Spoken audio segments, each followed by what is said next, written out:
These are toddlers and babies and infants and children. What about learning language when we're older? So I am blessed that I can learn language fairly fast. So it happened in let's say 10 months German, but it was very intense. I had everyday course, 3 hours. Then I worked with Germans, and it was basically, I was in Germany, so it was very, very intense. But most of people, including me, cannot learn new language without an accent. Why is that so?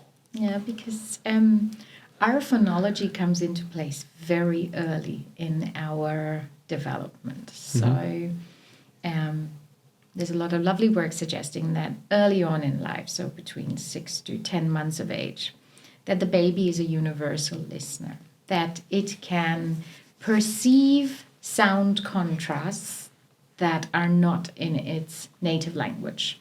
And then somewhere towards the end of the first year of life, the baby starts tuning in to its own native language. And then it loses, I'm going to say it in scare quotes there, and I'll come back to why, it loses its ability to distinguish these contrasts that are not native to its language.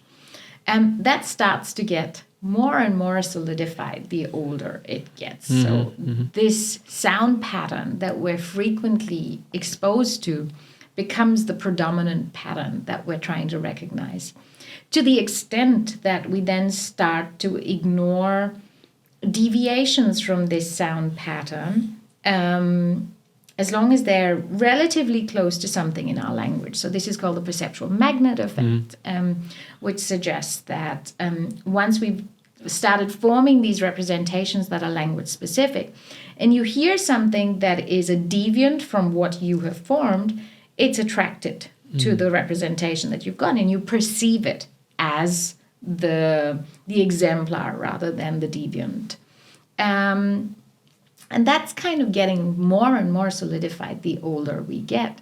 So as we get older, this is something that you're no longer able to hear these subtle differences in other languages. So the German umlaut, for instance, is something I just cannot hear. I cannot produce it. The number of times that I have made really embarrassing mistakes because I can't produce the umlaut. And my husband's name has an umlaut in it, and I still can't produce it. That's just because I've got my phonological representations in place for the last 45 years, and it's going to take a lot for that to change, as far as I'm concerned.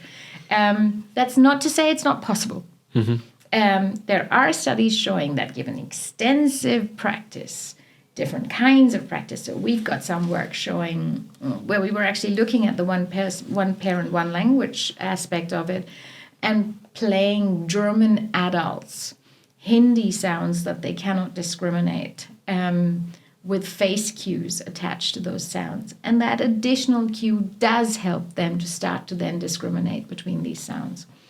Whether that's something that's going to stay without getting that kind of continuous input is difficult because we've got so many years of experience speaking our native language.